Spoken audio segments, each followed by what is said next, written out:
હે YouTube family, ફરી સ્વાગત છે એક નવા વ્લોગમાં। તો હું છું તમારો ડીજે ઉર્ફ જીજે 32 રાઇડર।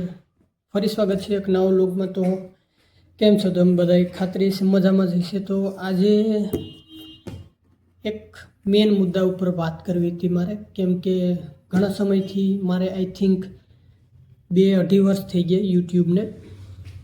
જોકે મારા 700 આઈ થિંક સબસ્ક્રાઈબર થઈ ગયા છે। એટલે મારો કહેવાનો ભાવાર્થ સમજા તમે? જો તમે પહેલાં તમારા વિડીયો તમે ખુદ વ્લોગિંગ ચેનલ હોય, ફૂડ આ તે ફલાણું ઢીકણું જે હોય એ તમારું ચેનલ ઉપર ને તમને ગ્રોથ નથી મળતી, તમારા સબસ્ક્રાઈબર નથી વધતા, વોચ ટાઈમ નથી વધતો, તો તમે બીજો રસ્તો અપનાવો, જેમ કે મેં પણ અપનાવ્યો હતો। આઈ થિંક આ 3-4 દિવસથી કરતો હતો। મેં જોયું, હું લાઈવ ડેમો જોવા માગતો હતો ખુદના થ્રુ, ખુદનો બીજાના વિડીયો લઈ, બીજાના કોન્ટેન્ટ લઈ મેં એમાં વોઇસ ઓવર કર્યો, એમાં વોઇસ નાખી, વોઇસ રેકોર્ડિંગ કરીને મેં શોર્ટ વિડીયો અપલોડ કર્યા। તમારે જોવાય તો જોઈ લીજો મારી ચેનલ ઉપર। એટલે મેં છે ને બીજાના કોન્ટેન્ટ એટલે આ તેને લઈને મેં એમાં વોઇસ ઓવર નાખીને મારા ચેનલ ઉપર અપલોડ કર્યું। જો કે વ્યૂ પણ આવતા હતા, પણ વચમાં મેં મારો ખુદનો વિડીયો મોટો વ્લોગ એટલે વિડીયો વ્લોગ અપલોડ કર્યો। એમાં વ્યૂ આઈ થિંક 45 જેટલા વ્યૂ આવ્યા। જો કે હું પહેલાં વિડીયો અપલોડ કરતો એમાં આઈ થિંક 300, 300, 350, 400 થઈ જતા મિનિમમ।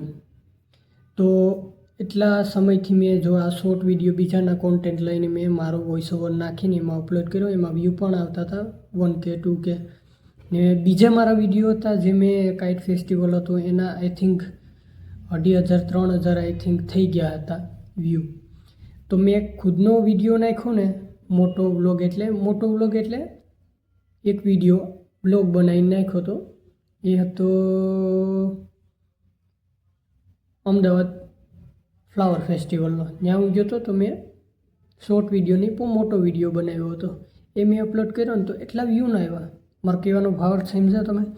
જો તમે પહેલાં તમારો વિડીયો અપલોડ કરતા હોય, ખુદનો વિડીયો હોય, પછી તમે જો વોચ ટાઈમ માટે, સબસ્ક્રાઈબર માટે તમે મોટો વિડીયો લઈને વ્લોગ બનાવીને અપલોડ કરશો ને તો એના વ્યૂ આવશે જ નહીં। ક્યાંય ન જુઓ, આમ ન જુઓ, તેમ ન જુઓ, સીધા જુઓ, સામે જુઓ, કેમેરા સામે જુઓ। પહેલાં હું પણ થોડો ગભરાતો કે એટલા પબ્લિક વચારે કેમ વચ્ચે મારે બોલવું। કાંઈ નહીં, મોબાઈલ હાથમાં લેવો, સ્ટાર્ટ કરી દેવાનું, ક્યાંય ન જોતા, સીધા કેમેરા સામે જુઓ। એટલે મેં નક્કી કર્યું છે કે હવે જે કરવું એ ખુદનું કરવું। શોર્ટ વિડીયો હશે તો એ મારો જ હશે, મોટો વ્લોગ બનાવીશ એ પણ મારો જ હશે, વોઇસ હશે ખુદની વોઇસ હશે। તો બસ આ મને એક ઇન્સ્ટાગ્રામમાં કાલે કે પરમ દિવસે હું એક રીલ જોતો તો ત્યાંથી મને ખબર પડી કે જે કરવું હોય ને ખુદના ઉપરથી કરજો, મળશે રિઝલ્ટ મળશે।